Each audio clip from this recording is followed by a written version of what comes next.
Richard said he lost internet connection.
I think while we're waiting for Commissioner Barron to log back in, we're going to have Commissioner Kennard open the meeting. We need to get you, though, the opening script if you don't have that already. Do you have it from the last meeting? I do, but it'll take me a minute to get it. Let me see. Lambert, can Richard log in by... I'm emailing it to you now, Commissioner Kennard. I'm sorry, Barry, what was that? Can Richard log in via his cell phone? I posed the question to him. Okay, all right. So we may have him either log in by cell phone or call in until his internet service is restored, and then we'll turn It appears that Commissioner Barron is here. Ah, great. Oh, good.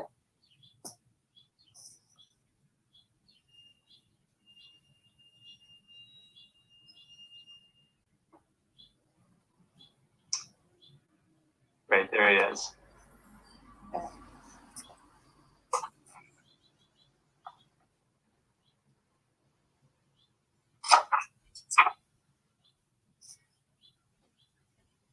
Welcome back, Richard.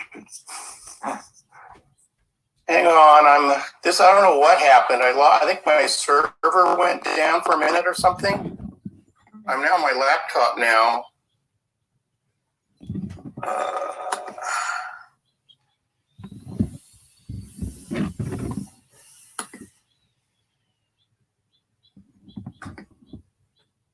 Okay. Great, you're all set. We can start with. Well, not really, because I have. Hang on a minute.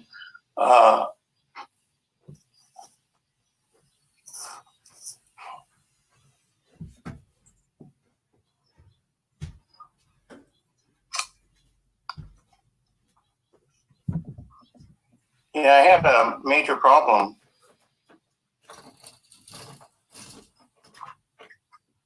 I gotta pull up the script again.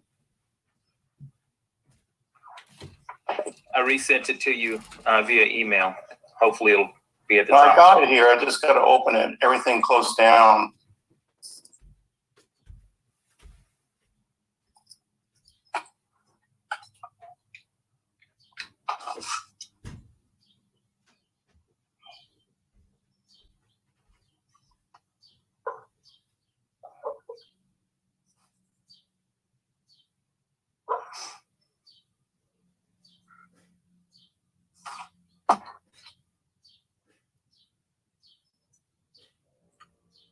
Sorry. I should be able to read it. Should be able to say it by heart by this time, but.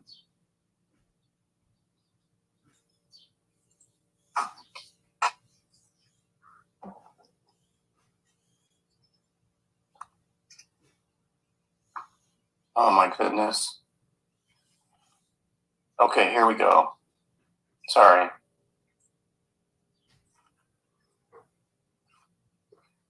Oh, come on.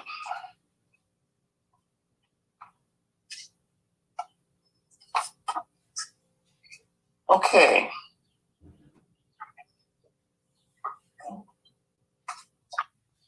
All right, what I'm about to read, it can be found on our website.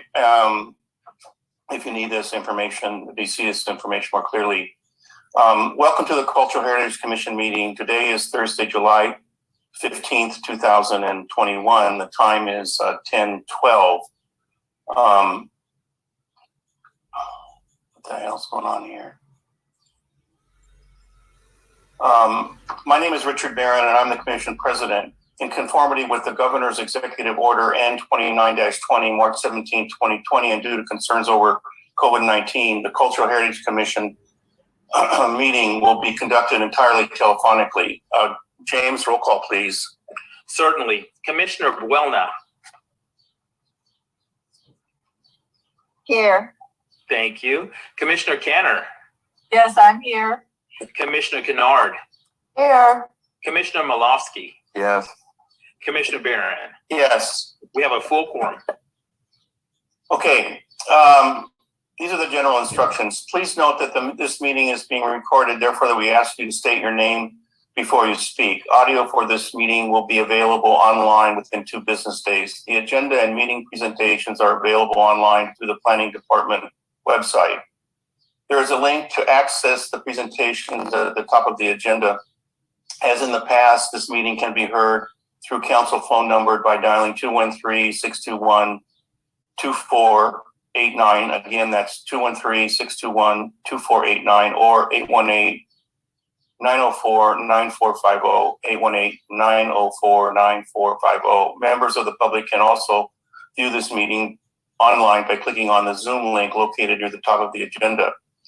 If you wish to speak before the commission, you may do so by accessing the meeting online through the Zoom link or via the phone number provided on the agenda. If you are accessing the meeting online via Zoom, click on the raised hand button at the bottom of the screen once public comment is open for the item you wish to speak on. Commission office staff will call your name when it is your turn to speak. You will see a prompt stating the host would like you to unmute. Please click on the unmute, and please note that while the commissioners, planning staff, and city attorney and other presenters will be visible to everyone, members of the public giving public comment will not be visible to anyone. If you're calling in and would like to give a public comment, please press *9 on your phone when the public comment period is open for the item you wish to speak on. Commission office staff will announce the last 4 digits of your phone number when it is your turn to speak. Once you hear the message that states you are unmuted, then you press *6 to unmute at your end and may begin to provide your public comment. Please state your name clearly and proceed with your comment. Please be mindful of the background noise while you are speaking so we can hear you clearly.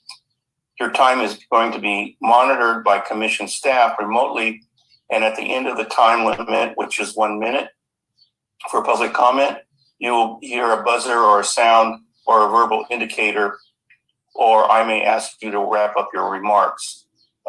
If you represent a certified neighborhood council and you have a written resolution or community impact statement, please submit it at this time to chc@lacity.org. If you have any day of the meeting submissions, please submit it at this time to chc@lacity.org. Members of the public can view those submissions by clicking on the link at the top of the agenda. If you would like to be added to the interested parties list to receive determination letters for any of the agenda items from today's meeting, please email chc@lacity.org with your contact email or mailing address and the case number associated with the item you're interested in. Thank you in advance for your participation and patience, as our staff may need extra time to organize the callers. Okay. Sir, James Williams, City Planning. Can I make a short statement briefly? Yes, sir. Today we have several supporters for item number 8, which is the Hung Sa Dawn project, proposed HCM for the Hung Sa Dawn. And that's an item that we will be taking up around 12:45 p.m. today. At this time, we do not have a Korean interpreter, but at that time, at 12:45, we will have a Korean interpreter available to interpret the comments of those who would like to address the commission regarding Hung Sa Dawn. So I just wanted to make that clear for our visitors that that case would be taken up after 12:45, and we will have an interpreter for those who need the services after 12:45 today. Thank you.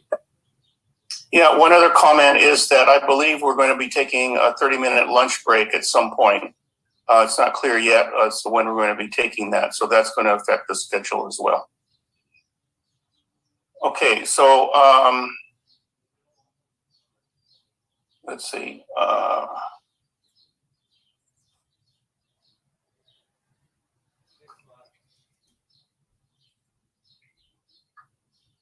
So the first item on the agenda today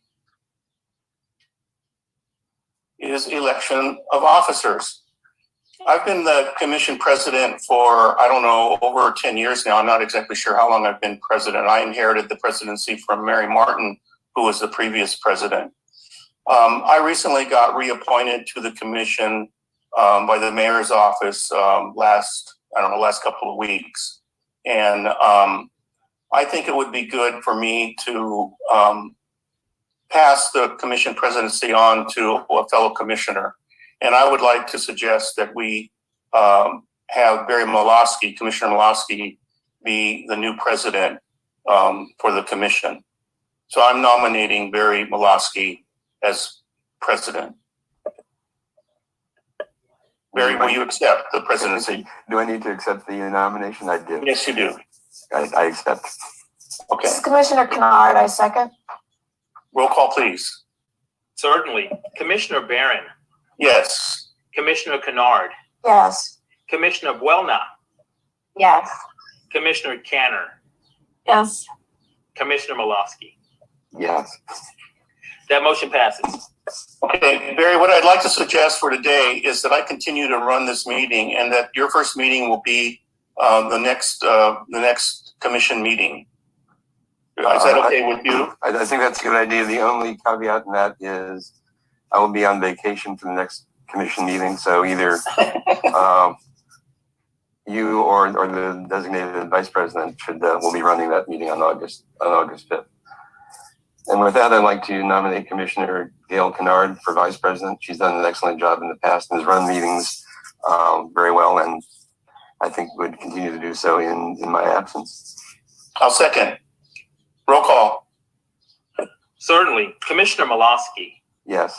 Commissioner Barron, Yes. Commissioner Buelna, Yes. Commissioner Canner, Yes. Commissioner Kennard. Yes, thank you. That motion passes. Okay, I think that brings us to no, that doesn't bring us to.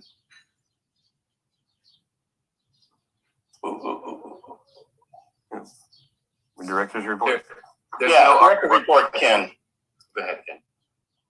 Okay, thank you, Commissioners. Ken Bernstein with the Office of Historic Resources. I first just want to congratulate Commissioner Barron on his reappointment to the commission and for your words this morning, and really thank and honor you for all of your years of service as commission president, having done a fantastic job leading this commission, I think over more than a decade now. So thank you. It's a wonderful moment to celebrate your reappointment and this transition. So thank you to Commissioner Barron. Thank you to Commissioner Kennard for agreeing to serve once again as Commission Vice President, and congratulations and welcome to Commissioner Malosky as the new Commission President. So we look forward to working with you in that expanded capacity. I will keep my report very brief this morning. We have a very full agenda, and thank you to James for making note that item 8 will take place likely after 12:45. We welcome our guests for that item to stay and listen to the other interesting agenda items that we have, but if you want to log off and rejoin us a little later, we certainly understand. So I just have one update this morning. We don't have our usual summary of City Council actions to share because the council's been on recess during this month of July. But I did want to just share one update I haven't had an opportunity to share with you all previously. We've begun a new fiscal year for the city during the month of July.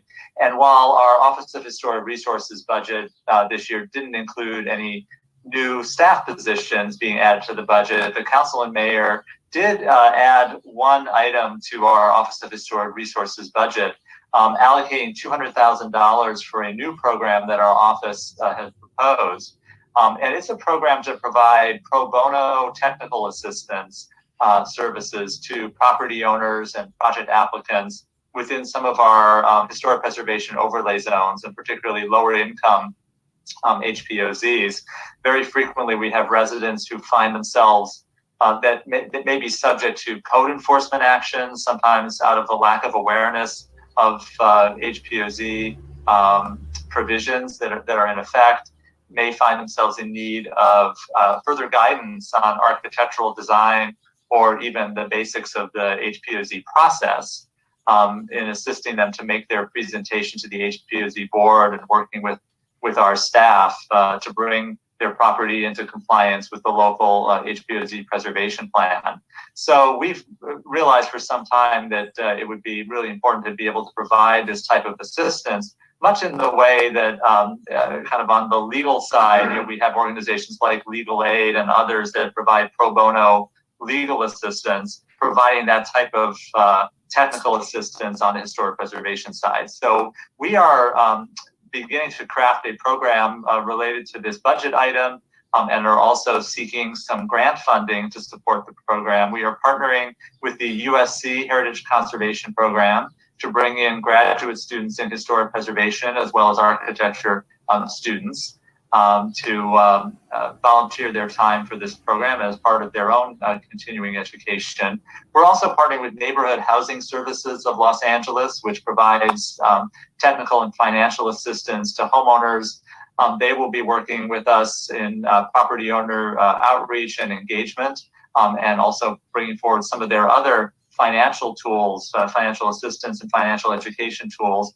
And finally, we're partnering with NOMA, the National Organization of Minority Architects, whose members can provide additional architectural services and design assistance as part of this process. So we're looking at launching this as a pilot program in at least one of our South LA HPOZ neighborhoods near USC, since USC is our key partner.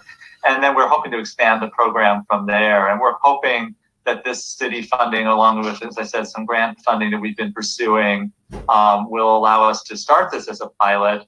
The city funding also, we hope, will enable us to offer some small grants to property owners who are performing HPOZ-related work in the pilot neighborhood and future neighborhoods. And we're very excited about this. It's the first time in my years with the program that we've been able to secure funding to offer this type of direct financial assistance, albeit it will be to a small number of property owners, but to actually have funding available to offer, particularly in lower income communities. So while it's not a large amount of money, and we are viewing this as a small pilot program, we've heard a lot of enthusiasm about this from members of the Council Budget and Finance Committee for this new program, and we're hopeful that if we can demonstrate some success with the pilot program in the next year, that it's something we can continue and perhaps expand in future years. And so we'll keep you posted on this as the program begins to establish itself and unfold. But wanted to make you aware of it this morning.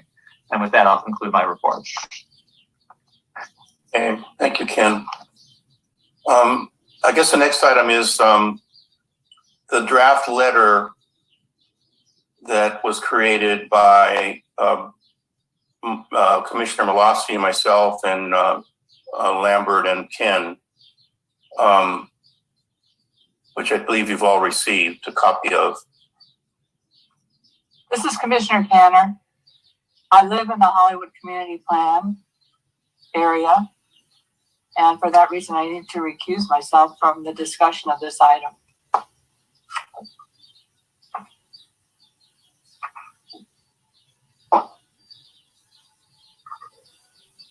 I think if you recuse yourself, you really need to turn off your camera and turn off your sound. Thank you.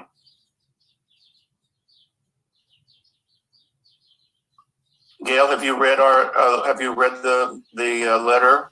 I have. I support it wholeheartedly. I think it's hitting all the high notes as far as I can see, so I support it. And Pilar, have you read it? You're on mute, Pilar. Yes, and I support it like Gail. Okay, do we have public comment?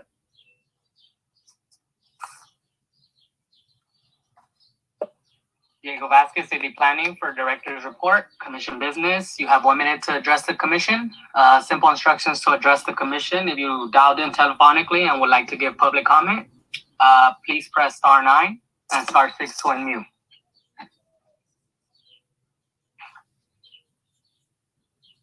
First caller. Caller 1766, you have been unmuted. Please unmute.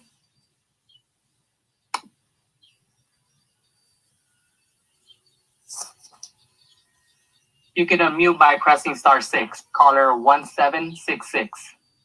Yes, this is Fran Offenhauser, thanking Commissioner Barron for the extraordinary service and thanking the Commission for taking up the important issues of forward planning for preservation in Hollywood. This really is precedent setting because about 1,000 new landmarks have moved into the city's purview from CRA and need to be addressed in the Hollywood Community Plan. Thank you very, very much for your work on the 4 points in your letter. And Hollywood Heritage looks forward to continuing working with you in a positive vein on this. We're just enormously thankful. Thank you so much. James Williams, City Planning. So I want to be clear that this item is opened up for public comment on anything that was discussed under item number 1. If there's anything that you would like to discuss that is not on the agenda, you will have an opportunity under public comment to do so shortly. Next caller, Brian Curran, you have been unmuted. Please unmute.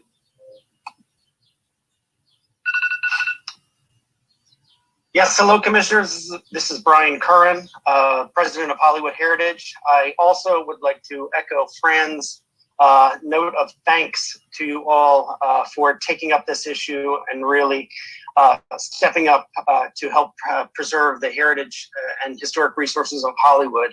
As we move towards the Plum meeting, we need all the help we can get. And I think this is a great step and we're moving in the right direction. Thank you very much. Thank you. Next caller. Caller 0764, you have been unmuted. Please unmute by pressing *6.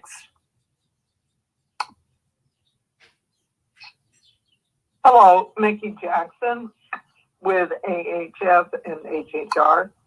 I just wanted to express our gratitude to the Commission for writing such a very important letter to help us protect our historic resources, as there could be some real issues if and when the CRA plan is removed, and we need to really step up and do that, and you have, and thank you very much.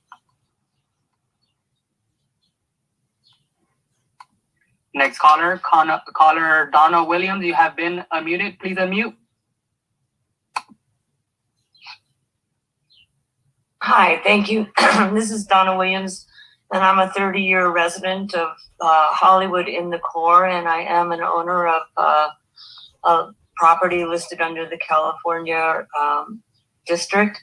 And I just want to thank you for making the effort to go ahead and recognize these particular areas in Hollywood and help to residents and the city alike help to draft urban planning that incorporates these areas and buildings into a better Hollywood.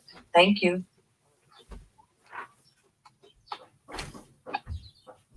Commissioner Barron, we do not have any more hands raised for this item. Okay, do I have a motion to approve it? And this is Commissioner Malofsky. I move that we improve the draft weather, make it final, I guess. The Hollywood Community Plan update to the Plum Committee. Commissioner Kennard, I second. Okay, James, roll call, please. Certainly. Commissioner Malofsky, Yes. Commissioner Kennard, Yes. Commissioner Buelna, Yes. Commissioner Barron. Yes. The motion passes. Lambert, can you notify Diane that we've concluded this? I will do that now. Oh, James will do that. Thank you. Advanced calendar. Any trips planned now that sort of it's open season? Semi-open season, I guess. Barry's going to be gone. Yeah. James has that, I think.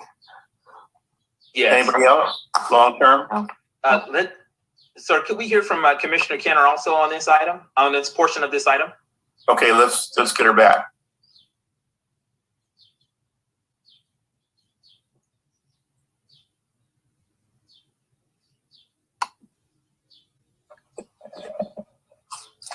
She should connect shortly. While we wait for her, I want to remind the commission that I will be leaving at 10:45. So noted. Diane, we're talking about advanced calendar. Do you have any planned trips, missing meetings? No, I won't miss any meetings. Okay. Any announcements by the commissioners? No. No. Well, I would like to say something, Yes, ma'am. Commissioner Kenner. I noticed in an email that we received from the mayor commenting on the state budget and allocations to the city of Los Angeles, that $12.9 million has been allocated to complete the renovation of the Breed Street Shul. That is such good news. Very good. It just really Thank needs. you. I had not seen that news, so thank you, Commissioner Kenner. Yes. I heard there's a new Israeli restaurant in Boyle Heights. Anyway, Where? I don't know. I don't know. I'll have to look it up. Next to McDonald's. I'll find out. Okay, item 2, neighborhood council position statements on agenda items. Anything, James? Nothing, sir. Okay, general public comment. Now is the opportunity to speak to us about something that's not on the agenda. I'm so sorry to interrupt. For the record, Kimberly Huangfu, DCA. I see 2 hands raised, so perhaps that may be for agenda item number 2. Well, in order to speak on agenda item number 2, don't they have to have submitted something to us previously? Yes, that's the general rule, but perhaps we should clarify if they want to speak on any other agenda items, and then they can submit their position statement throughout the meeting to James. This is Melissa Jones, from the Office of Historic Resources. I did see that we received a position statement from Jean Frost and the neighborhood council that she represents. I saw that in 24-hour correspondence, just to clarify. Okay. Okay, I'll take it away. Diego Vasquez, City Planning. For item number 2, neighborhood council presentations or any community impact statement filled out with the city clerk, which relates to any agenda items listed on this agenda. Jean Frost, you have been unmuted. Please unmute.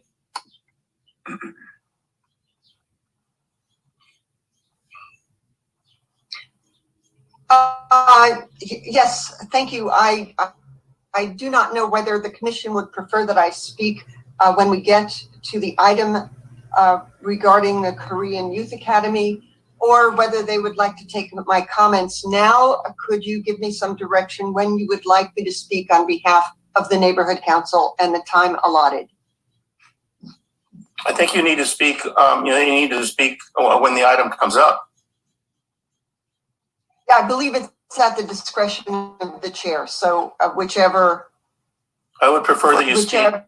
I would prefer that you speak when the item comes up. Thank you. Then I will return. And also, I did submit in advance the community impact statement, and I copied Mr. Williams. So I believe all of that should be in order when we get to that item. And I thank you very much. Thank you. Next caller. Caller 4080, you have been unmuted. Please unmute.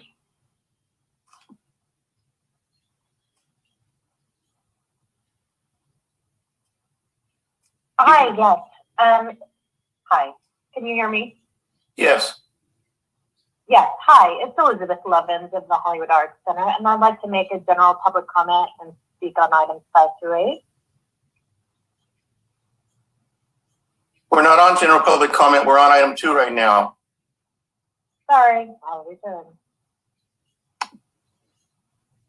If you want to speak on item 2, now would be the opportunity. Item 3 will be next. Commissioner Barron, we do not have any more hands raised for this item. We can move on. Okay, item 3, general public comment. This is your opportunity to speak to the commissioners on an item that is not on the agenda. Diego Vasquez, City Planning, for general public comment. These are items not on the agenda. We have a few callers. Caller 4080, you have been unmuted. Please unmute. You have 1 minute.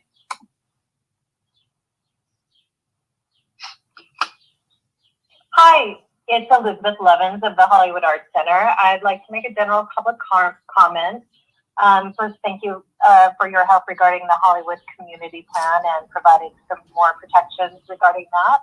I live in Los Feliz since 2003, and I'm a native Angelino. It's alarming to learn that since Nancy Rahman took office in January, that there are 21 demo permits issued in our historic Los Feliz, which is essentially part of the early development of Hollywood, that have been identified in Survey LA. There's no way to figure out when these demo permits, it seems, are coming out. So we hurried and wrote an application for the Ito Kuromi House at 1991 North Alexandria. I'm disappointed that it's not on the agenda for today. What happened is the house windows were blasted out, and now gang members are squatting in the house, further endangering the community. Developers need to be held accountable for not only destroying our historic resources, but also endangering the community by negligently leaving these properties open, such as Thomas James Homes has. You can wrap up your comments. Okay.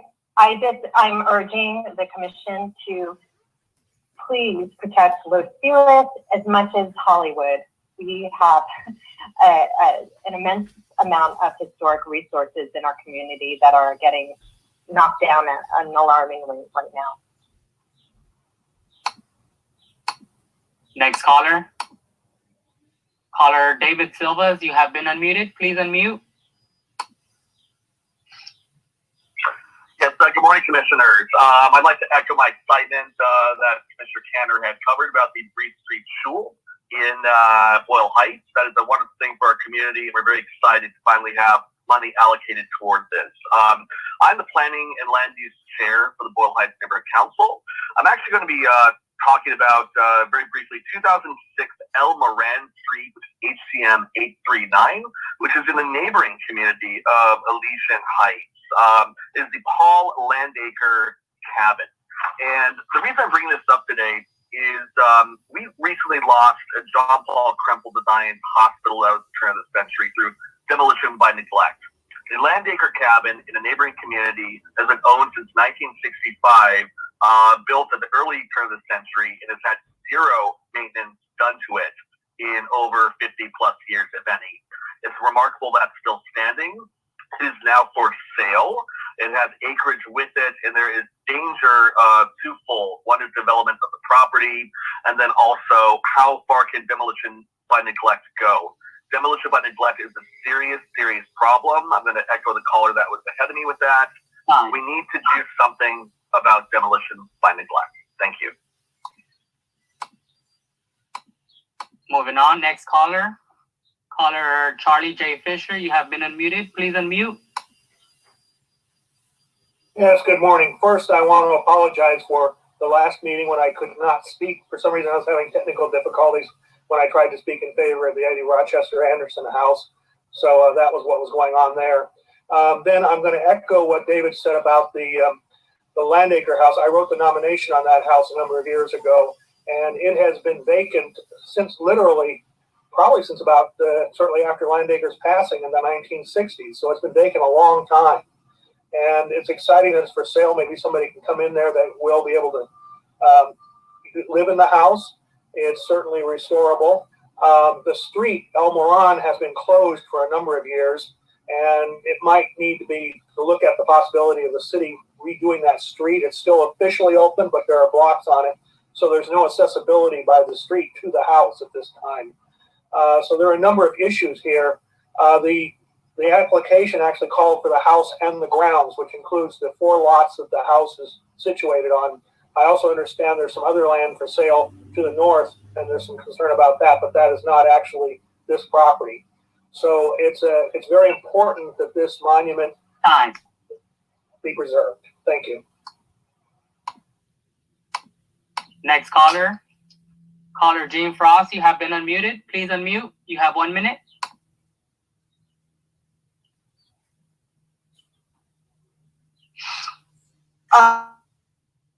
Thank you. I support the previous comments about demolition by neglect, but I wanted to make the commission aware that the Empowerment Congress North, NANDEC, has a task force committee that was created by stakeholders out of the numerous demolitions that have occurred west of the university and south to Martin Luther King, changing the character of the neighborhood.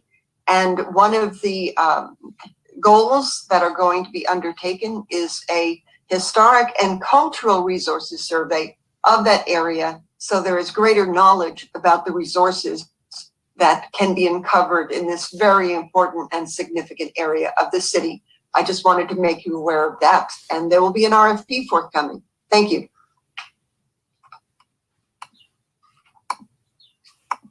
Next caller.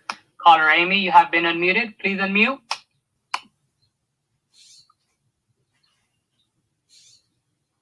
Hi, my name is Amy Gostincic, and I'm the president of the Los Feliz Improvement Association. And I will also echo comments made by Elizabeth Levins and others. Los Feliz is a historic community, and we seem to be under attack a bit by developers who are moving in, neglecting properties, and making them easy targets for demolition. So we have lost numerous properties in recent months, and we do hope to bring the community together to create ways to recognize the important heritage of Los Feliz and start to save some of these properties proactively. But it's a challenging situation when the city makes the information difficult for your average citizen to find and to see what's happening ahead of time. So thanks for all of the work, and we hope to be speaking with you soon. Commissioner Barron, we do not have any more hands raised for this item. Okay. So item 4, Occidental College Task Force on Truth Telling. Yes, commissioners, I'm happy to introduce this item as we bring the presenters into the virtual room to join us for the presentation. Again, Ken Bernstein with Office of Historic Resources. We're very pleased to have with us today a task force from Occidental College led by Professor Anthony Tirado Chase and 3 members of the Occidental community, Caroline Diamond, Alejo Magini, and Noah Yi Yik.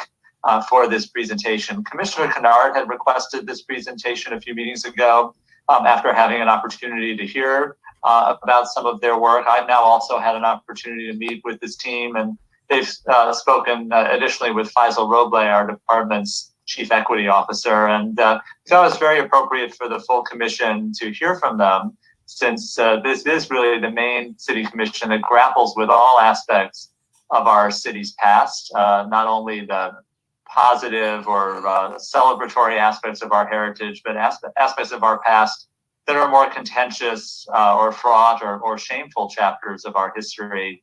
And I think this task force on truth telling in Los Angeles gets at some of these large issues that we've been grappling with as a commission.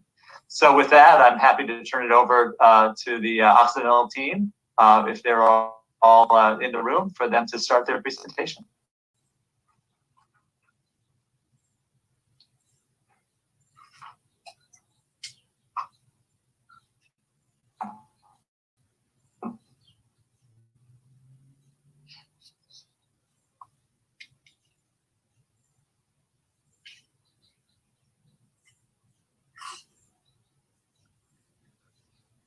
There we are.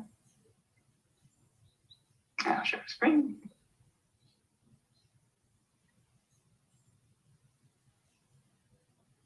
Perfect. I think we're set. Thanks so much, Ken. I really appreciate that. I hope you can all hear me now.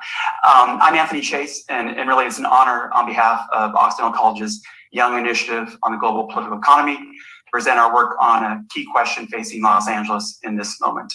That question is how to best create a citywide truth and accountability process that might better allow Los Angeles to face up to our collective history of racial injustice. We're doing this work on behalf of and in close consultation with LA's Chief Equity Officer and Deputy Mayor Brenda Shockley.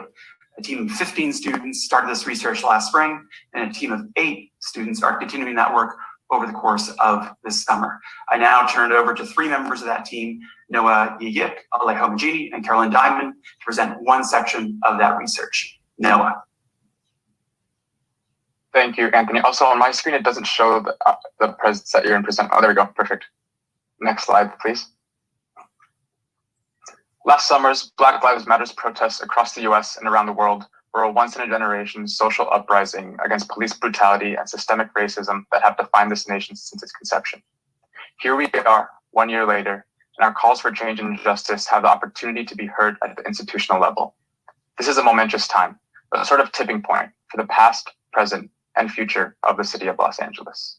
This quote from Deputy Mayor Brenda Shockley highlights our shared vision of a new Los Angeles. We believe that there is the real opportunity for the city of Los Angeles to help its citizens and communities heal from past harm, repair the wounds that have been and continue to be inflicted, and uproot racist structures to prevent the vicious cycle of discrimination from continuing. To begin, I will briefly introduce our work from the spring, then Caroline will provide a more detailed summary of the recognition section of our work. Alejo will describe the work we have been doing this summer, and we will conclude by opening space for Q&A and providing a point of contact for further engagement. It is also important to acknowledge our position as international relations students. This brings a unique perspective on the intersection of transitional justice and memorialization to this commission. We have approached this work with humility and appreciation for all of the work that has come before us and will come after us. We also want to recognize that as students of Occidental College, our campus is built on Tongva land. Although our work focuses on the Black Angelino experience in Los Angeles, the patterns of displacement and prevalence of white supremacy are extremely important to recognize in a presentation about truth and accountability. Next slide. Our work draws on global models of transitional justice to help us reconceptualize the city's approach to addressing historic racial injustices in Los Angeles. TJ refers to the ways countries emerging from periods of conflict address systematic human rights violations so grave that the traditional justice system cannot provide an adequate response. However, TJ is increasingly being used at the city level to redress legacies of human rights abuses. Within TJ, truth and accountability processes have emerged as an effective way to address structures and institutions responsible for historic harm. We believe that there's potential for LA to truly experience a period of social, economic, and political transition to a more equitable, just, and sustainable future. This work on truth and accountability processes connects to United Nations Sustainable Development Goals 10 and 16, as well as their fulfillment in Los Angeles. SDG 10 is concerned with reducing inequalities within and among countries, while SDG 16 provides indicators for promoting peace, justice, and strong institutions. Next slide, please. Our work this past spring demonstrated the importance of truth and accountability processes to address past and present harms against Black Angelinos, and aimed to provide the city with a blueprint to do so. We explored how LA could learn from truth and accountability processes from around the world in ways that align with our city's distinct realities. We categorized initiatives that have promise for LA into 3 avenues: recognition, responsibility, and repair. The recognition avenue describes how art and memorialization can be used in Los Angeles to recognize the truth of past harm and facilitate both individual and community healing. Responsibility outlines the use of truth and reconciliation commissions and institutional apologies for successful responsibility taking at the institutional level. And repair explains how monetary, symbolic, green reparations and a restorative city model could be used to repair consequences of past harms in Los Angeles. Before I hand it over to Caroline, who will further explain the recognition section of our research, I wanted to speak to the nature of our recommendations. They are curated as realistic and tangible actions that city officials can take to intentionally engage with their community. Later on, Caroline will explain the specific recommendations of the recognition section, and Alejo will outline preliminary summer recommendations for the Mayor's Office of Economic Opportunity that relate to the Cultural Heritage Commission. Thank you very much. Next slide. As Noah explained, our presentation will focus on the recognition avenue of our spring research.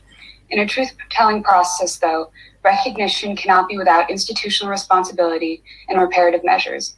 These 3 avenues are interconnected and mutually reinforcing.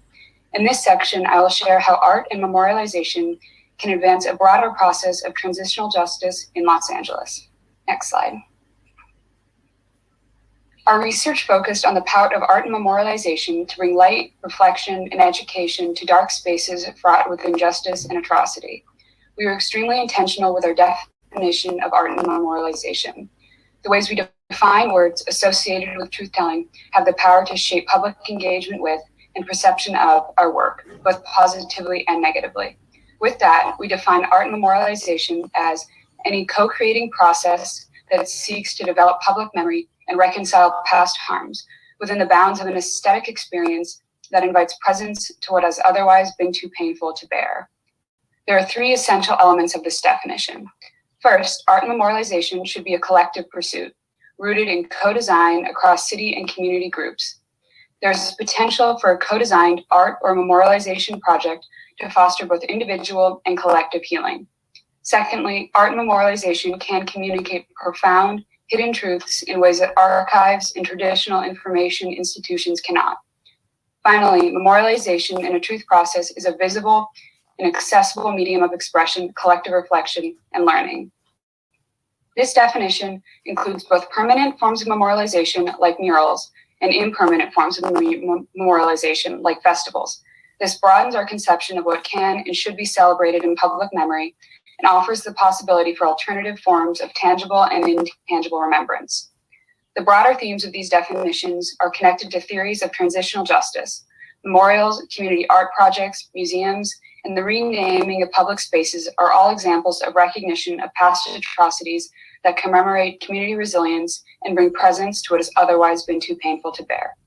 A truth process rooted in transitional justice can embed previously hidden truths in the public consciousness. Next slide. Art and memorials allow for alternative knowledge systems and community storytelling that is grounded in the lived realities of Los Angeles residents. City-based recognition allows for a hyper-local experience of understanding and dismantling systemic harm. As discussed earlier, transitional justice processes are often found on the national level. However, local recognition efforts bring city officials and community members together in order to acknowledge historic and ongoing harm, provide a forum for survivors of atrocities and their families to tell their stories, and begin a long process of rebuilding or building trust. Art and memorials can tie community members and government officials together in a common goal. This is why city officials must shift from being gatekeepers to facilitators in the space of public and civic memory. We'll discuss restorative justice as one avenue to build trust and engage in a co-design process. Most importantly for Los Angeles, art and memorialization has the potential to incorporate and support contradictory experiences. This is essential to any truth process, which would hopefully engage so many neighborhoods, cultures, and community experiences in LA. By allowing for contradictory experiences, both in the design of art and memorials and the final product, there can be larger spaces for learning in the city. Art and memorialization in transitional justice and truth-telling are not just avenues to re-represent the past, but also a way to change future narratives of our city. Next slide. Finally, I will share the specific recommendations that we provided city officials from the Mayor's Office of Economic Opportunity and the Mayor's Office of International Affairs with last semester. We are all deeply inspired by the Civic Memory Working Group.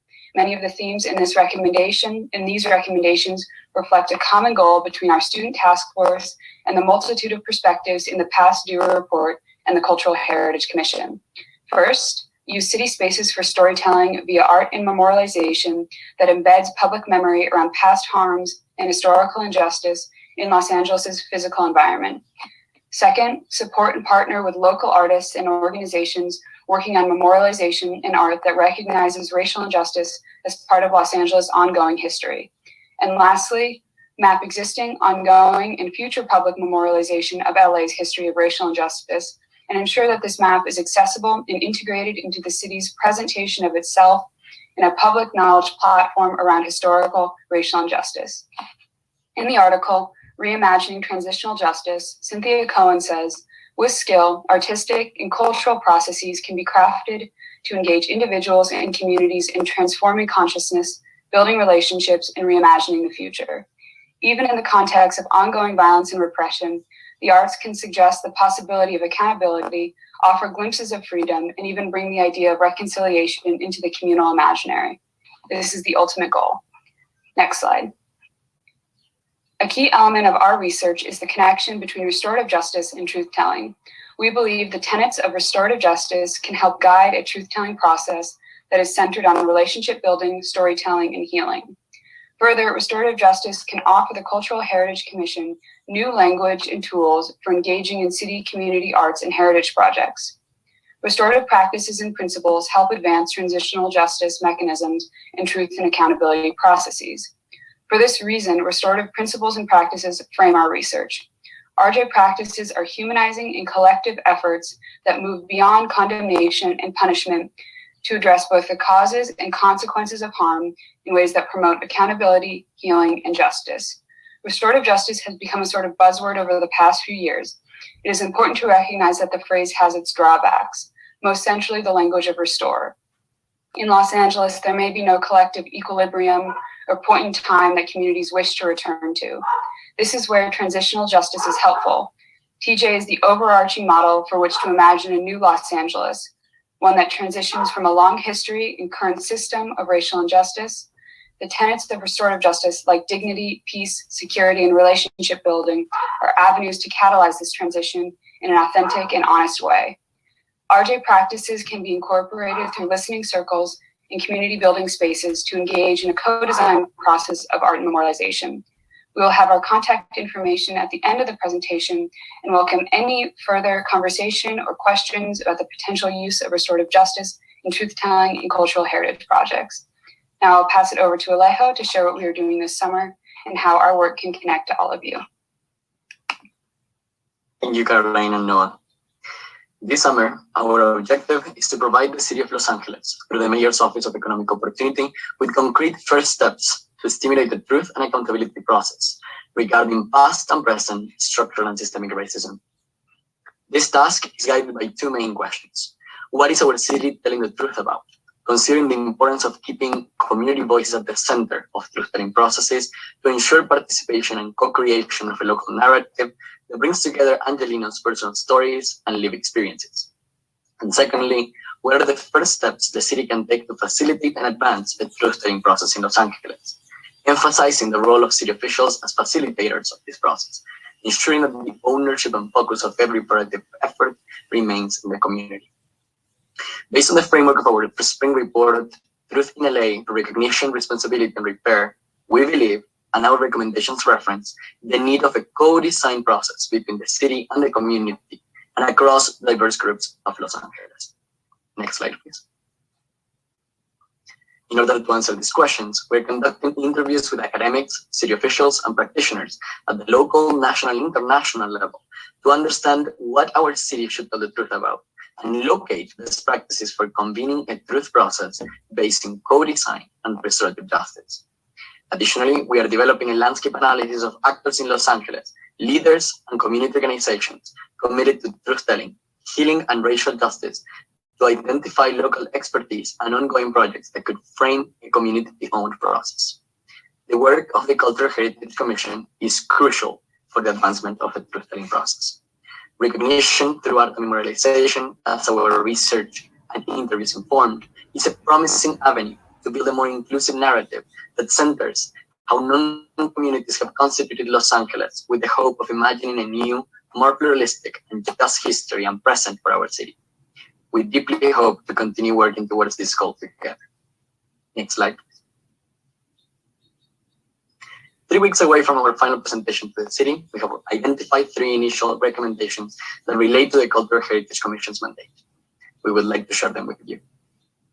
Our first recommendation refers to the necessity of a deliberate and authentic city-community collaboration to establish truth-telling initiatives that recognize the complexity of Los Angeles' long history of racial injustice and the voices of those who engage with this unjust reality today.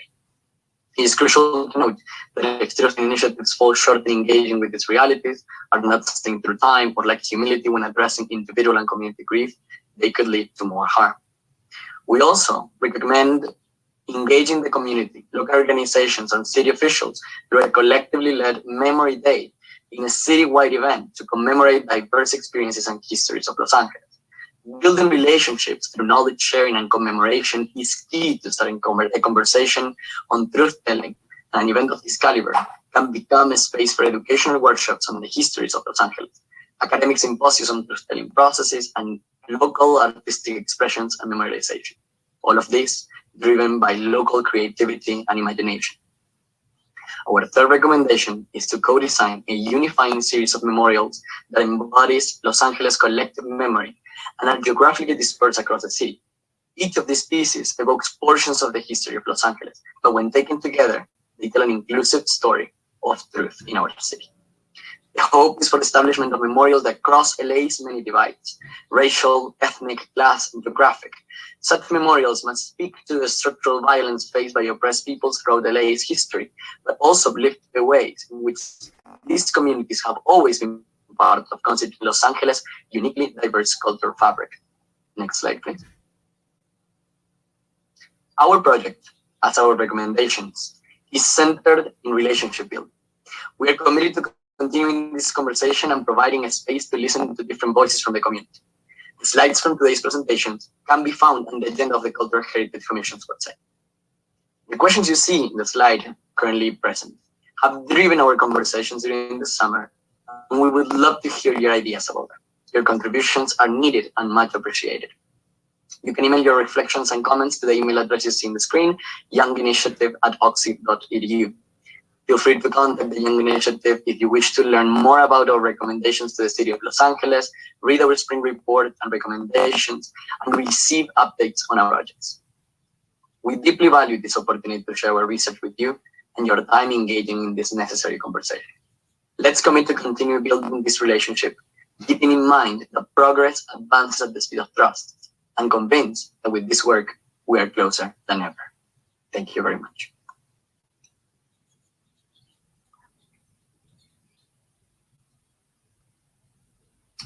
Thanks very much, everybody. Thank you. There's a lot there. lot to digest. Gail, do you want to make a comment? You were on the committee, I believe, right? Well, I was fortunate to see a presentation to participate in this several months ago, and I just have to commend you. Thank you so much for all the work that you have done at Occidental to bring this forward. It's so timely. It's stretching all of us to kind of think outside of our narrow narratives that we've been stuck in. So I don't think it's so much of an issue of what can be done. It's how can we reprogram our minds to think about these issues differently. That's the hard. Doing it is not hard as long as we can reprogram our minds. So I think as a commission, we will take your recommendations. We will reach out to you with ongoing interactions so that as we develop our work in terms of what we do, we can play on what you're doing. So again, thank you very much. I'm very, very pleased. Thank you. Yes, thank you very much for coming and giving us this presentation. This is Commissioner Malofsky. I want to thank Commissioner Kennard for bringing this to our attention and asking for this presentation. Also wanted to compliment the students and program at Occidental College on what seems to be some excellent research and an incredibly concise and stimulating presentation to us. I think you raised thoughts in our minds that we may have had back there, but sort of bringing it to the forefront helps us address, the issues that you raised, and the city can participate in your process. So thank you. This is Commissioner Cantor. I'm wondering, is the Civic Memory Working Group going to continue in the coming fiscal year? Gail, do you know? The committee's work has continued, but there are also initiatives that have been offshoots of that work. So you can all go to civicmemory.la and get the report. It's online, and there are numerous recommendations there. But as I said, that work is completed. But Ken, you might want to follow up. I know you might be aware of other initiatives. Yeah, I will say thank you, Commissioner Kennard, that the Civic Memory Working Group obviously has deeply informed the work, obviously the Occidental team and vice versa in terms of how that work will inform some of the implementation of the working group's recommendations. So while the report is complete and the working group itself will not be having meetings in the coming year, there are a number of implementation steps that are still to be taken. One of the immediate priorities that I know is coming out of the recommendations of that working group is to develop a strategy for memorialization of the 150th anniversary of the 1871 Chinese Massacre, which took place in the original Chinatown adjacent to El Pueblo, and probably the largest lynching in United States history. And this is the 150th anniversary. So there's a number of Chinese American leaders and other leaders around the city who are working with members of the Civic Memory Working Group to develop recommendations around that, again, which is just one example of kind of truth-telling and reconciliation, and some of what we heard in the presentation this morning. And I remember when we had the Civic Memory presentation, a number of commissioners asked for, if possibly, a hard copy of the report. Has that been made available yet? Or is it only? Yeah, we were following up on that with the mayor's office. So none of you ever received that. We can check on that. I do not have a hard copy myself, but we can follow up as to whether that's still possible. Great, thank you. Yeah, nor do I. Actually say I think it's easier to view it online, to tell you the truth. There's lots of images. I tried to print it out, and the print is so small, I was going blind. So I just read it online. And it's not an easy read. I mean, you're not going to be able to sit. You're going to have to stop and go back to it. It's a very rich document. LA Civic, it's called civicmemory.la. Anyone who can access it, just go online to civicmemory.la and you can find it. Okay, well, thank you very much. Should we go on to our next item? Yes, so long as it's not public comment. Public comment, I'm sorry, yes. Diego Vasquez, City Planning, for item number 4, simple instructions for public comment. If you dialed in telephonically and would like to give public comment, please press *9 and *6 to unmute. First caller, Emmy Lee, you have been unmuted. Please unmute. Hi there, Emilia Kamemoto, 6-year resident in Los Angeles, and I just wanted to thank the team from Occidental College for the incredible work that you're doing. As a member of the Japanese American community, Little Tokyo is one of those places that has tried to do that and try to memorialize the history in as much as the concrete sidewalks. So I will absolutely be reaching out to your team because there's probably some people in the community who would love to support everything that you do. And I really charge the commissioners and everybody here to think outside of the box. It's honestly critical that there are young people that are a part of your organization, also giving ideas that are not necessarily rooted in our traditional structures of city planning. but ways that we can celebrate lives, honor lives, and honor our history. And I've learned so much from you all. So thank you for being an inspiration. Thank you. Next caller. Caller in user 1, you have been unmuted. Please unmute. You can unmute by pressing *6. Yes, hi, I'm a stakeholder, and I appreciate your efforts in this message that you're sending out. These statements are coming out of left field. I'm coming from a place where my parents came to this country to get the American dream, and now they're considered racists. By that, I mean California legislators now indicate that dwelling or owning a single-family residence you're a racist. And so when I hear in your presentation the word memorial, I think back to summer of 2020. The word memorial and monument had very negative connotations. For instance, before I used to claim I'm a female, but that's no longer appropriate. According to a pharmaceutical ad, it's assigned female at birth. I was wondering, in your organization, when you were coming up with this material, had the question of perhaps the word memorial to create a new word in today's society, the creation of new words, because from this, like I said, it's a personal statement, have you considered memorial maybe a better word to encompassing your motivation and your time? Thank you. Next caller.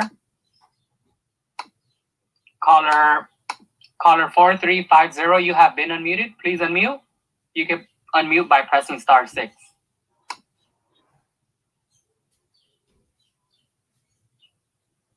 Caller 4350, you have been unmuted. You can unmute by pressing *6.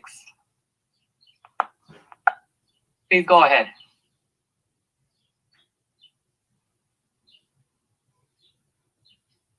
Caller 4350. Go ahead. Do you hear me? Yes. Proceed. Yes. Oh, I'm Issa K. Mexon. I live in Echo Park, and I'm here to request that you put the Landacre Cabin on the agenda for your next meeting for a full discussion. Too many of our treasured individuals who have contributed so much, their physical living spaces are being destroyed. This Landacre Cabin is located and is just an abandoned cabin, but the power of the significance of Paul Landacre should be continued by the restoration of that cabin. The Huntington Library some years ago had an exhibition of his work, an extraordinary printmaker, and he was very well known and well liked. So please put it on the agenda for your next meeting before it is demolished, because that is the ultimate aim. And you could see a massive structure up on that hill in the spiritualist tract becoming a monster area. And so many of the city is being destroyed. Commissioner Barron, we do not have any more hands raised for this item. Okay, so I'm closing public comment. Thank you for your presentation. It was very well received, I believe. So moving on to item 5. Yes, good morning, Commissioners. Item 5 is the final determination hearing for the Cliff May House number 3, located at 1500 to 1505 Old Oak Road in the Palisades. The staff recommendation is that the Commission declare the property an historic monument and adopt the staff report finding that the property is a notable work of Cliff May and also is an excellent example of the traditional custom ranch style house. The Commission may recall this was initiated by a director's initiation, and Mickey Torres Gill of our staff will now present the materials.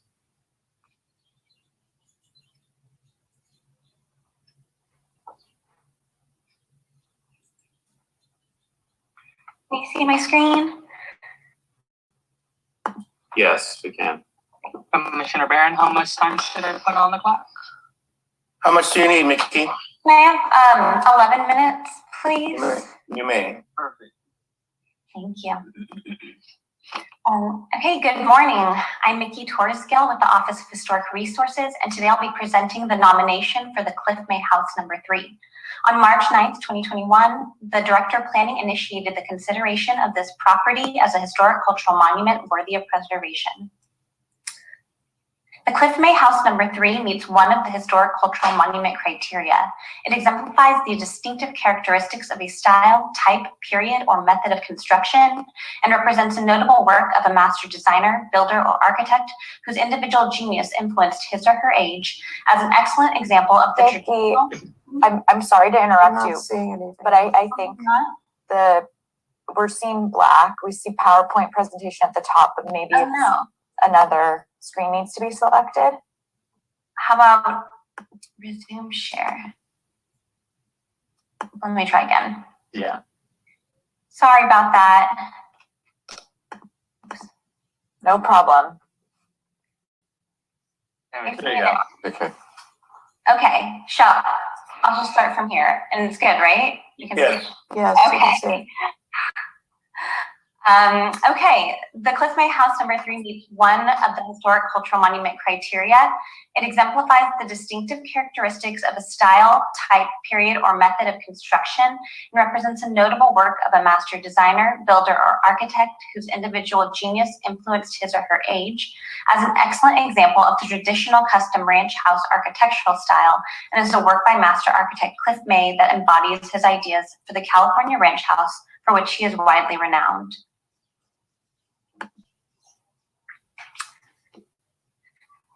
You can still see it, right? Yes. Okay, great. The subject property is a one-story single-family residence constructed in 1939. It was designed by Cliff May in the traditional custom ranch house architectural style and served as May's third home.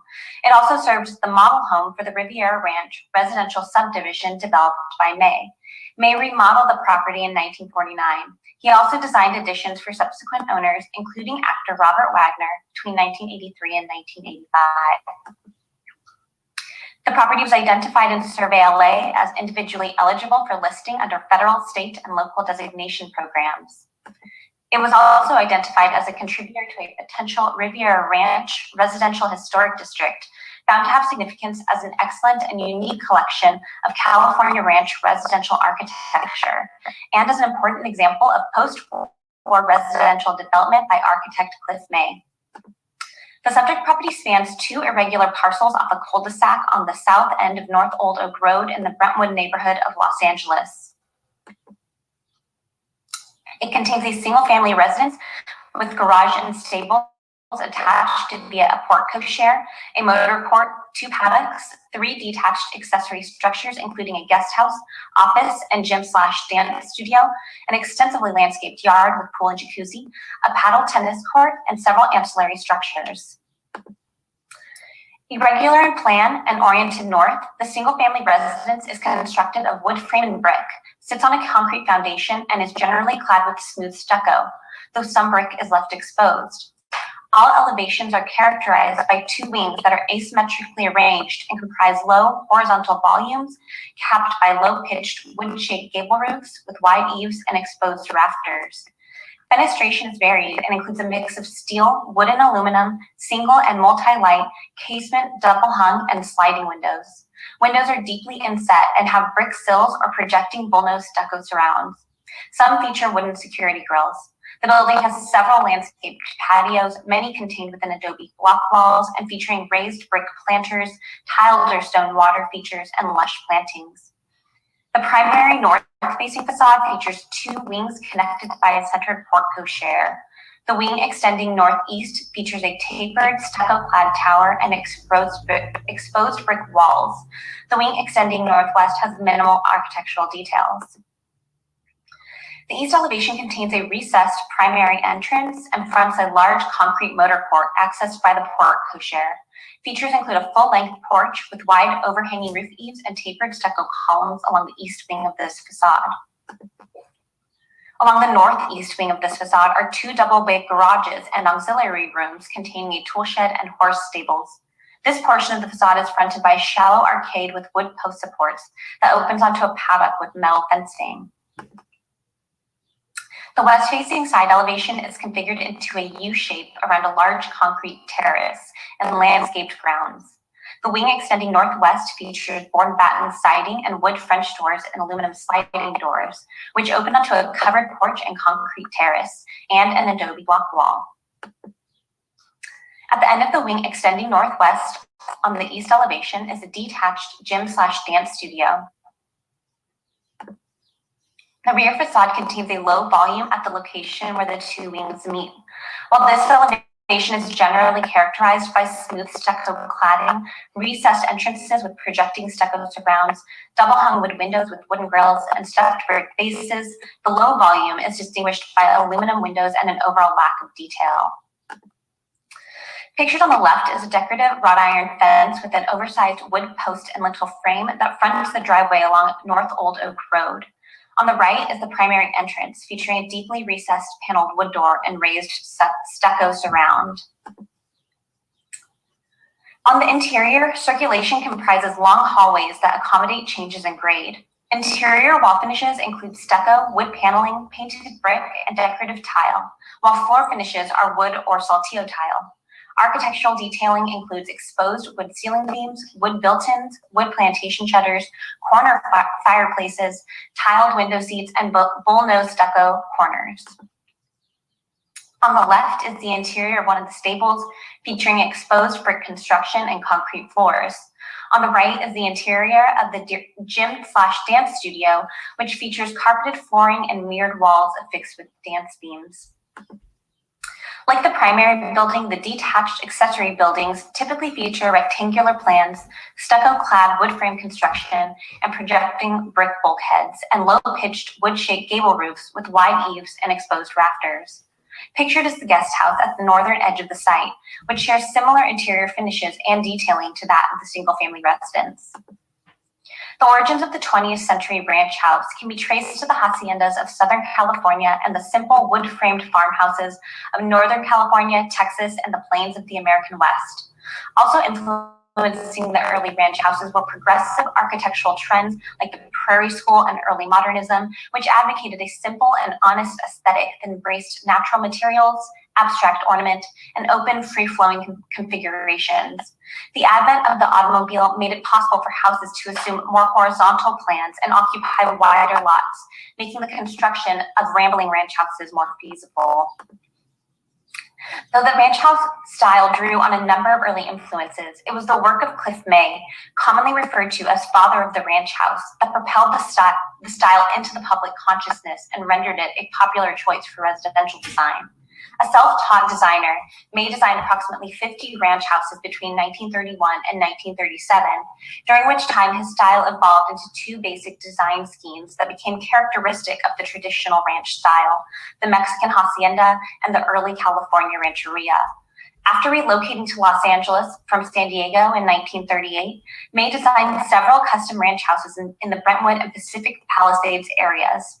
He also spearheaded the development of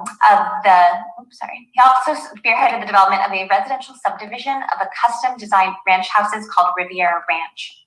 Later, he collaborated with architect Chris Coate to develop a scaled down interpretation of his trademark ranch house, marketed as the Cliff May Homes. During his career, which continued until his death in 1989, May designed nearly 1,000 custom homes and produced plans that were used in the development of an estimated 18,000 other houses throughout the country. Riviera Ranch is a small subdivision of custom ranch houses developed by Cliff May in Brentwood between 1940 and 1951. Deed restrictions ensured that the houses constructed in the development kept in character with May's trademark California ranch style, and many of the houses were designed by May himself.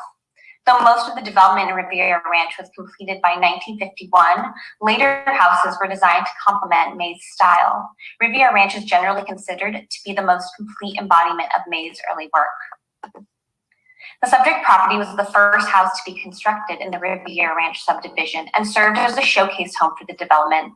The property became an essential marketing tool for Riviera Ranch and was heavily publicized by May and popular trade magazines. The widespread publicity was instrumental in conveying how post-war residential design could be progressive, highly adaptable, and reflect regional values such as outdoor living to the rest of the country. May lived at the property with his family from its construction in 1939 until 1953. The subject property reflects the traditional custom ranch house style, a custom, often high-style interpretation of the traditional ranch style associated with California's early working ranches that was popularized by May and replicated across the nation from the early 1930s to the mid-1970s. The building exhibits many elements of the style, including a sprawling, irregular footprint, horizontal massing, a low-pitched wood-shaped roof, an open and free-flowing interior plan, and a blurred relationship between indoor and outdoor. It also features elements of the hacienda ranch style, such as stucco cladding and deeply inset windows resembling adobe construction. Original landscaping was completed by Alexander Aurele Vermeulen. In 1949, May remodeled the property in an effort to enhance the building's relationship with the outdoors. This redesign included the replacement of fixed windows with sliding glass doors and some multi-light French doors with single light panes.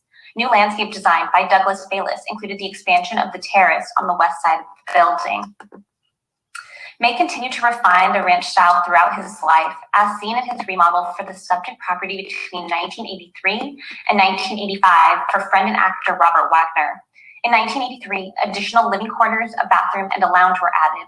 Original stables were replaced, and additional stables were constructed. In 1985, the property was expanded onto the parcel to the west through the addition of a guest house. May also designed a detached gym/dance studio for Wagner's wife, Jill St. John. One of May's final commissions before his death, these changes drew on traditional ranch influences such as low horizontal massing, wood-shaped roofs, and bullnose stucco detailing. The property was sold to a trust in 2007, after which it remained vacant. In conclusion, staff recommends that the Commission, 1, declare the Cliff May House No. 3 as an historic cultural monument under Criterion 3 as an excellent example of the traditional custom ranch house architectural style and as a work by master architect Cliff May, and 2, adopt the staff report and findings. Thank you. Nice presentation, Mickey. Thank you. So, Richard, if there are any clarifying questions, we could go over those now. I know that we have the owner here to present as well. So, if there are no questions, we could go into the owner's presentation. Any questions, commissioners, at this time? No. We'll compliment Mickey on an excellent presentation. Thank you, Mickey. Yeah, excellent. Yes, thank you, Mickey. So with that, we have Robert Chattel, Bill Strickland, and Carol Bradford Worley from the California Community Foundation. I'm not sure who wants to start. How much time do you need, Mr. Chattel? Probably 10 minutes. Okay. Can you see my screen? Yes, but it's not full screen. Okay, I'll switch to that. There you go. Thank you very much. And Mickey, thank you as well. I think the nomination was very thorough. We concur in the finding that the property is eligible under Criterion 3 and for its association with Cliff May. I'm here representing the California Community Foundation, and Bill Strickland's here as well. I just want to initially express the California Community Foundation's support for the designation. We have a presentation today that is a summary of a memo that we provided. I know that it's online as part of supplemental materials. We've done some significant new research, which we've shared with staff. We appreciate staff's collaboration with us through this process. And I'd like to walk through some of that after if Bill is unmuted. Maybe he could just say a few words about CCF's ownership of the property. Bill Strickland represents the real estate holdings group at the foundation. Bill? Good morning, and thank you for allowing us this time. And I'm Bill Strickland, and I'm representing the California Community Foundation's real estate holdings. And I wanted to just let you know that we received this subject property as a charitable contribution from a probate estate of a deceased Los Angeles resident. We don't have any intention of retaining the property for our purposes. In fact, we are seeking to sell the property and to contribute the sales proceeds into the charitable fund that will be used to support nonprofit organizations here in Los Angeles County and beyond. And those grants will support the nonprofits that serve the most vulnerable communities here in Los Angeles. So with that, I'm going to turn it back over to Robert. Thank you, Bill. So again, we certainly concur that the property is eligible under Criterion 3 as preeminent California ranch house, and really ones that was widely published, and for its association with Cliff May, who owned the property from 1939 to 1953.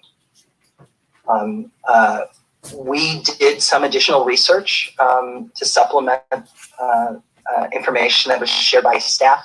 Cliff May's archives are held at the University of California, Santa Barbara in the Art, Design, and Architecture Museum. And even during COVID, the archivists were generous enough to provide us with a limited number of site plans.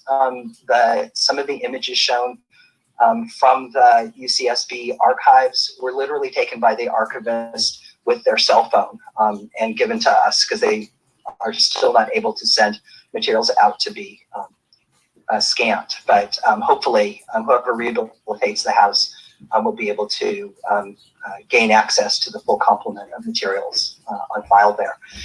We pulled together a number of comparison images, and that starts with the two on the left. This is the southeast facade, if you will, the motor court shown in 1943 above. You can see the distinctive, I believe, Western sycamore, California sycamore tree. On the right is the same tree in the contemporary image below. This is the south east addition to the house, which is not the work of Cliff May. So I wanted to at least initially pose to you for your deliberation and consideration in the designation, the identification of areas of importance associated with primary significance, the 1939 to 1953 period, when the house was owned by Cliff May, used for experimentation, widely published, and a secondary period of significance when the house was owned by Robert Wagner, and alterations and additions were made by Cliff May until 1989 on Cliff May's death. So that's why we've established two periods of significance. This is not something that's in the HCM nomination application prepared by staff. The image on the left is overlaid on one of the drawings we've received from the UCSB archives. It shows the outline in red, the colored in bright red, is much of the house as it appeared up to 1953. The yellow areas are alterations that are outside those two periods of significance and not at the hand of Cliff May. The first one in 1974 is the southeast wing, which was by architect Alfred Truesdale Gilman, who was a property owner in adjacent Sullivan Canyon, and was never an employee of Cliff May, didn't work for Cliff May. That is not the work of Cliff May. The other two alterations and additions were the kitchen remodel in 1979 and the master bath dressing room addition and remodel, also completed in 1979. Both of those were by Pasadena-based architects, Buff and Hensman, Conrad Buff and Donald Hensman. So we've identified in yellow the features that we recommend be identified in the designation as non-contributing. This is not uncommon to identify non-contributing features. You've done it before. Other cities do the same thing. With respect to the 2 periods of significance and the elements associated with them, we've developed a system, and this is common as well, National Register guidance and Preservation Brief 17 provide direction on this to identify character-defining features. The areas of primary significance are ones that we would want to see restored or rehabilitated. Areas of secondary significance, as we stated in our memo, would be proposed to be rehabilitated with some flexibility. And the non-contributing features could be renovated, demolished, or replaced with the most flexibility. So the last several slides are comparisons of how the house changed over time. The image on the left here is the earliest image that we could identify as a site plan, showing in dark red the earliest configuration of the house. Nikki did mention the various changes that were made during Cliff May's ownership, including changing essentially picture windows to sliding glass. And you can even see in the images of the master bedroom that it is in very much the same configuration as it was historically. Under the areas of primary significance, these are probably the 2 publications which are most important and which spread like wildfire, literally, around the United States. The house was first published in Sunset Magazine in a 4 or 5 page spread in June of 1944, the image on the left, which many of these Maynard Parker photographs are from the Huntington Library. And then the image on the right is a spread from the Western ranch houses of Cliff May. Both of these publications were by Lane Publishing, based in Menlo Park, California. And the image on the right, and this is in the materials that staff submitted, are 2 images of that west patio, which showed the changes from the 1939 to 1949 alteration. Again, I think it's really used as experimental work on Cliff May. The areas of secondary significance, we believe these are the late in life contributions of Cliff May, the work associated with Robert Wagner's ownership. Nikki walked through these, I think, as well. I won't dwell on them here. Robert, if I could interrupt for a second, I'm not sure if the commissioners are experiencing this. Your audio has dipped down significantly, so it's hard to hear you. Maybe you move the microphone a little closer. Okay, is that better? No. Is this better? No.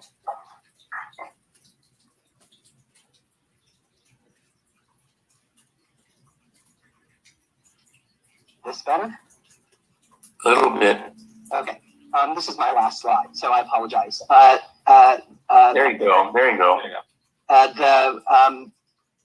The work associated with the later period, collaboration really between Robert Wagner and Cliff May, was also published, but it was not influential in the same manner as those early publications. As you may well know, there are a number of books on ranch houses, one by Alan Hess. This is a snip of an article from Architectural Digest in 1987. So, I'm not suggesting that the property is not important for the work that Cliff May did in association with then owner Robert Wagner, but we do think that it doesn't rise to the same level of primary significance as the earlier work. So as you deliberate, it would be helpful to the property owner. Again, a foundation that is marketing the property for sale, they will not be the developer of this property. So if you could give some clarity to the designation and identify the non-contributing elements we've proposed, as well as primary and secondary significance, that would, I think, give good direction to the future property owner and assist the foundation in marketing and sale of the property. I'm happy to answer any questions you might have.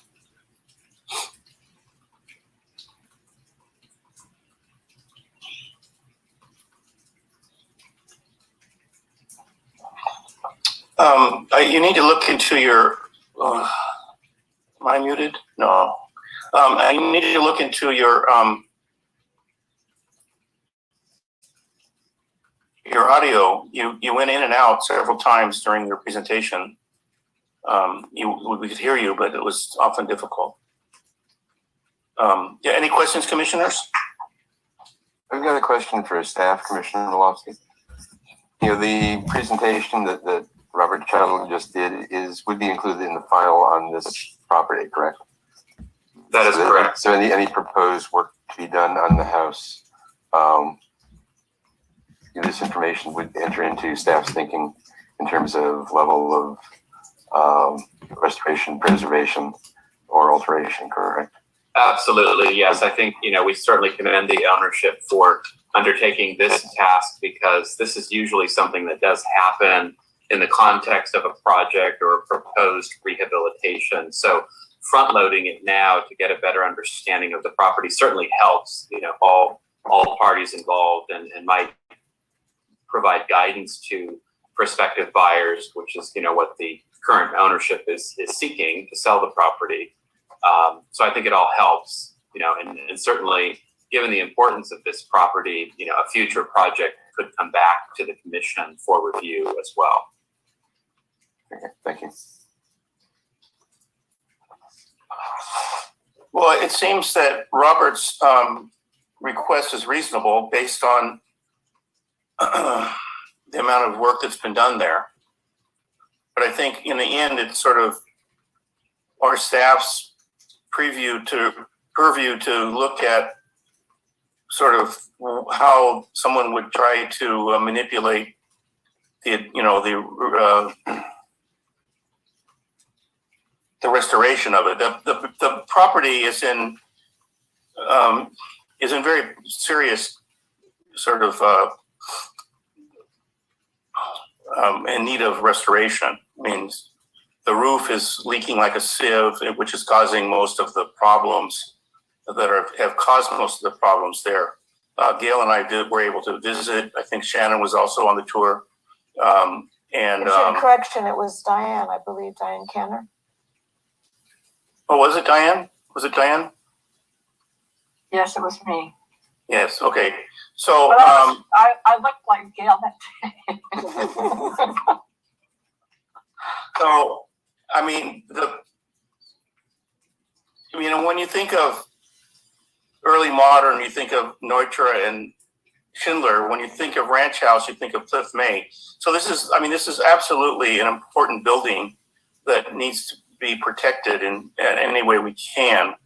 And hopefully someone will buy it that really appreciates the sort of simple beauty of it.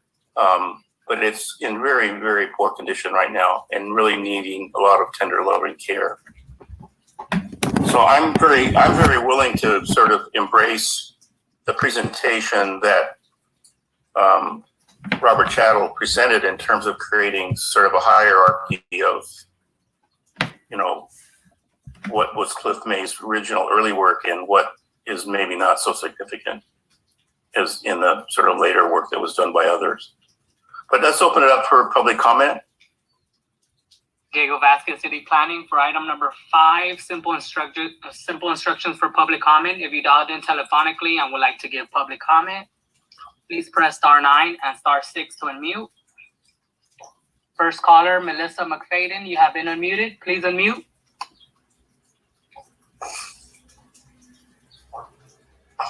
Okay, I'm unmuted. This is Melissa McFadden. I'm calling to speak in support of Robert Chattel's presentation. I think there are 2 separate properties there. They should be considered separately, not together as one property. They were built at different times. And I question whether the presentation given by Mickey Torres-Gill had accurate lot lines drawn for the placement of the structures. I believe they could be on separate properties and they should be considered separately. I also think the photo in Mickey's presentation of the guest house is grossly misrepresents what the guest house actually looks like. Like Commissioner Barron just said, this is a very damaged property. It has a collapsed roof. It is full of mold. It is water damaged, and the guest house needs extensive repairs, if not to be torn down. I don't know if the commission did a mold inspection on that house, but it's in very poor shape.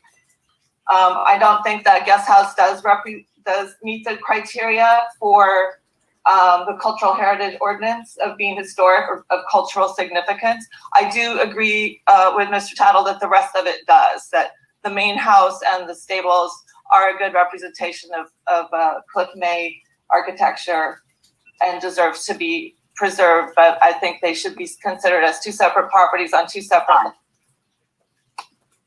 Thank you. Next caller. Caller, Los Angeles Conservancy, you have been unmuted. Please unmute.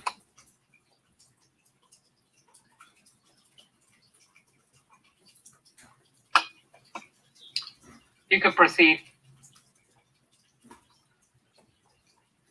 Los Angeles Conservancy, you have been unmuted. Please unmute.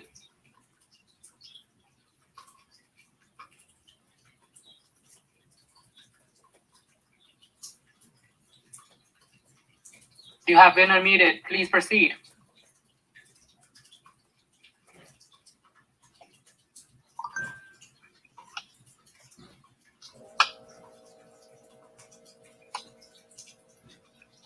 Moving on, Commissioner Barron, we do not have any more hands raised for this item. Okay, so I'm closing public comment. Commissioner Cannon, would you like to say something about our tour? Yes.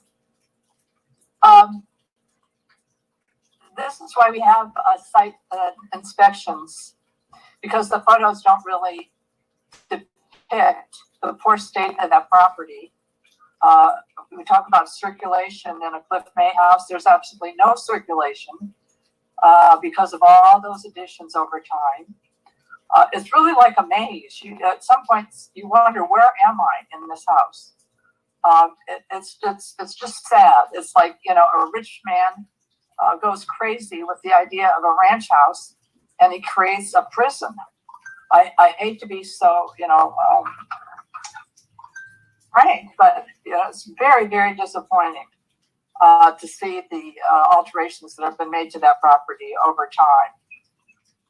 I think anything that came after 1949 is just, another time frame, and it just detracts from the spirit of a ranch house, which is supposed to be, a place where you're in touch with nature. As Nikki said, the idea of the indoors and the outdoors coming together, kind of like the Frank Lloyd Wright idea, the Richard Wright idea, that's lost because there's so many hallways that are like tunnels, and including an area where the family would go to hide in case they were robbed, a security room. So I'm so glad that the California Community Foundation hired the Channel organization to make their presentation on, the various stages of change. And I would support the nomination if it includes those recommendations for the red and the yellow non-contributing areas.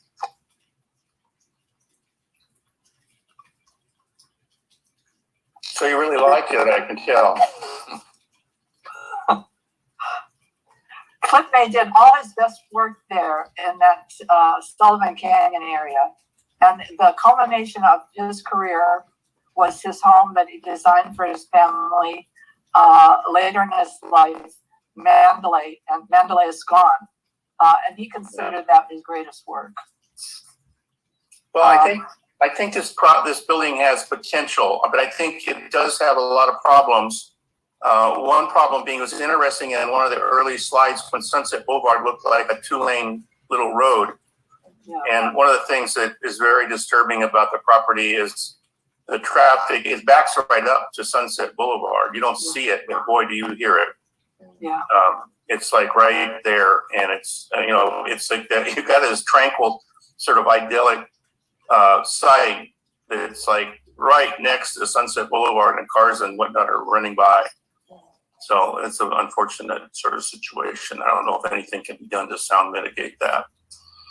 But anyway, I think the bones are there. Hopefully someone will see that and be able to fall in love with the idea of the Cliff May ranch house. But I agree with Diane. I think that embracing some of the suggestions by Mr. Chattel would be wise to do. I think it would encourage someone to maybe actually purchase the property and restore it. Richard, I have a question for you.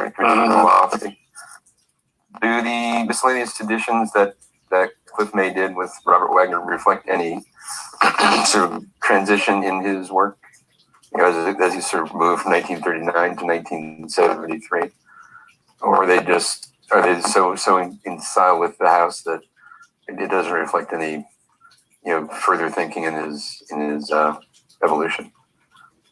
I don't think it reflects. I really think that Robert Wagner had a lot to say about what was going on there, and I think and a lot of it was like Diane mentioned that there's a safe room that has a steel door in it, and there are a lot of metal grills that are he tried to make them as decorative as possible, but they come off as very defensive and not sort of within his style. I think my guess is that Robert Wagner was really heavy-handed with him in terms of what he wanted, and Cliff May, being at the age he was and whatnot, sort of melted into those demands of what Wagner wanted. I mean, that's I'm guessing, but it's really a hodgepodge, as Diane had mentioned. The things ramble on, long hallways. One thing lands to the other. The original plan was kind of lost in the shuffle because of the one story aspect of the building, and then adding onto it. It's sort of like adding train cars onto a train. Okay, all right. Thanks for the clarification. Yeah, this is Commissioner Kennard. I agree with everything that's been said. I'm sorry all of us couldn't see it. But I'm concerned about the trees, and I'm wondering if there's some way that those trees that are I think the landscaping is a really important part of the designation. So whatever we could do to highlight those sycamore trees, it looks like, and other trees so that they are not lost, if possible. I don't know the condition of those trees. Unfortunately, there's a California sycamore beetle that's present in Southern California these days. And I think a lot of these trees on this property have problems with that. It looked like to me when I was there that the trees are very old, and they're definitely significant to the site, but I'm not sure how healthy they are. Okay. I mean, so an arborist needs to sort of, do a study on that. But I know, and relative to my little archery range, the city of Pasadena has gone in and taken out a lot of California sycamores because of the beetle. Okay. Commissioners, if I might suggest, it normally would be the practice of the commission, as you know, to designate the entirety of the property, not distinguish between primary or secondary character defining features or have non-contributing features, although there is precedent for that. It sounds like the commission's inclination is to go in that direction here. It might be helpful just to go back to the Chattel presentation with the map of secondary and non-contributing elements, just to make certain that all the commissioners are on the same page if you are going in that direction as to what should be included, in particular with some of the 1980s editions, since that was, for your discussion, the work of Cliff May, one of his final works, just to make sure that you're all on the same page, what should be considered secondary versus not contributing. There we go. Well, can't we just say that we include Chattell's presentation into the findings? You can. Just wanted to make certain that you were accepting all of the evaluations as presented. I'm good with what Robert Chattel has presented. I think, I think, unfortunately, Lambert has sort of if Lambert needs to bring it back to us, he can if somebody comes in. But I think Lambert, is the gatekeeper here. Lambert, how do you feel about this? No, as I said earlier, I think this is very useful information to inform, what someone does with this property. So I think the idea of the commission adopting this report as part of the findings, I think is useful. I mean, this says there are primary and secondary periods of significance and character defining features. I think what it sort of says as well is that the yellow elements are not character defining, but it doesn't change the fact that the designation will be the two parcels. So the two parcels are designated, and on those two parcels are these primary and secondary elements. And then what someone does with that information and perhaps develops a project to rehabilitate the property might include additions or enlargements of areas that are secondary, might include restoration of the primary pieces, might include demolition of the non-contributing features. So that's likely the outcome. So as long as the commission is comfortable, as Ken said, with this approach, that's I think what this document would inform. So I think in the findings, you might accept the staff recommendation and in addition the Chattel report. Barry, how do you feel about all this?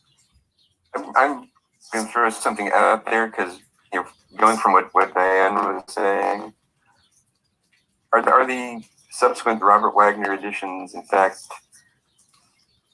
important to the designation, or in fact is the primary Cliff May, the area indicated in red on Robert Chattel's slide? Is that what's really the important aspect of this? Am I muted?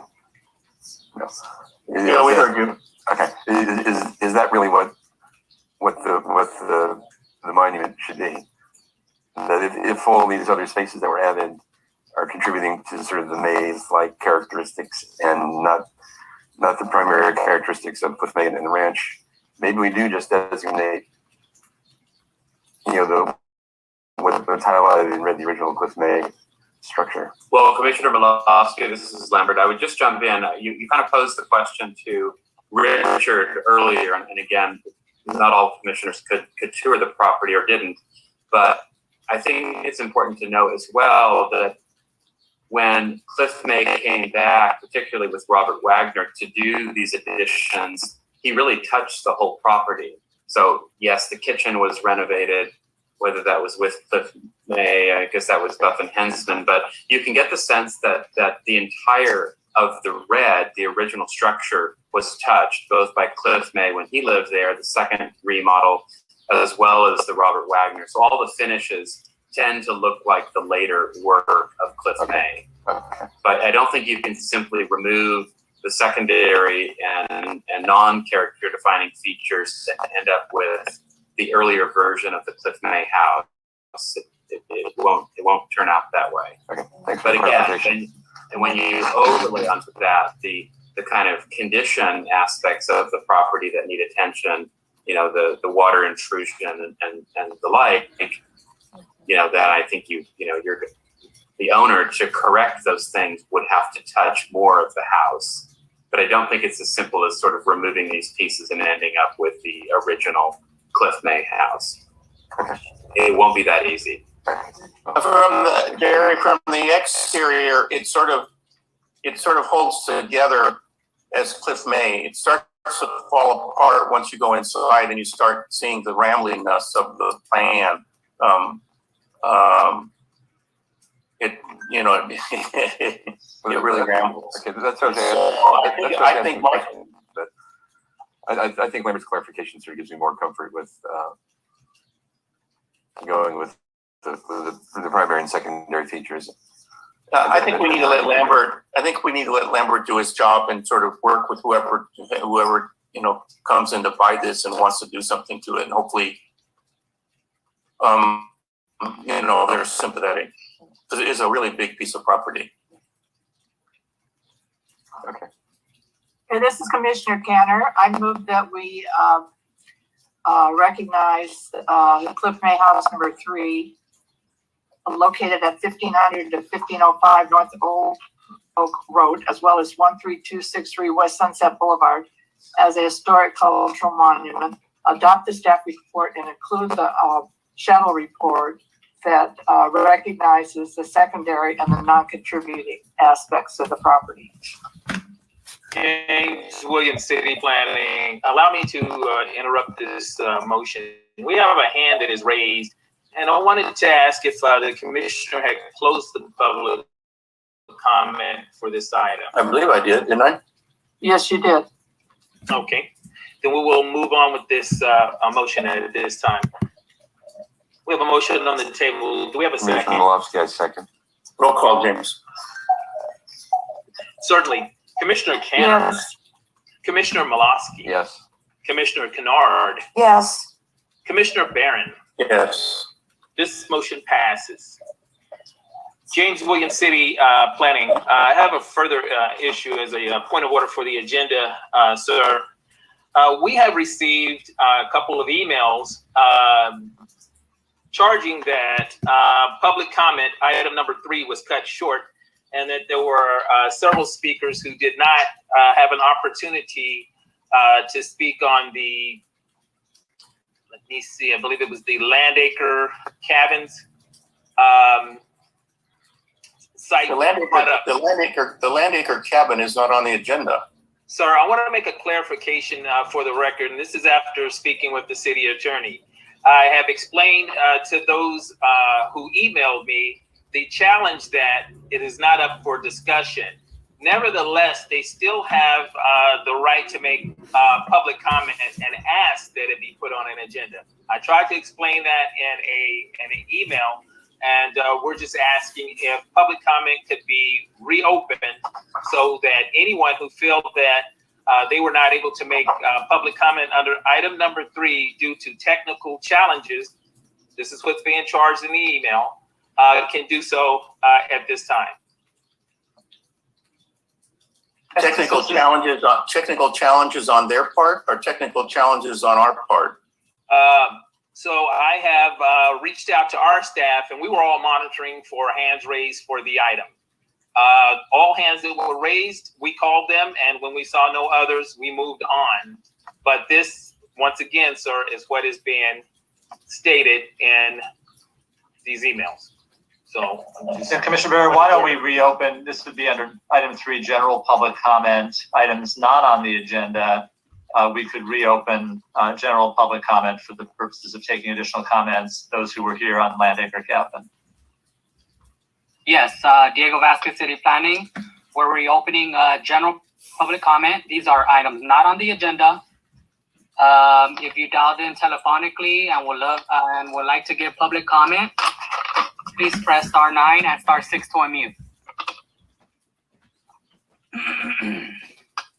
If you have connected by computer, there is a raise hand button.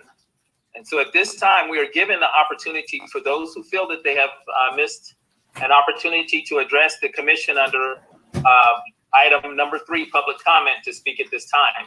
And so we're looking for hands to be raised. And so far, we're seeing none. But the opportunity has been given. No hands raised at this moment, Commissioner Barron. Okay, let's move on. Thank you, sir. It's 12:06. The next item, there's actually 2, 6 and 7 are kind of a pair of items that are working together. So I think what would be best right now is to take a 30-minute lunch break for the commissioners and staff. So let's meet back here at, 12:40. Okay?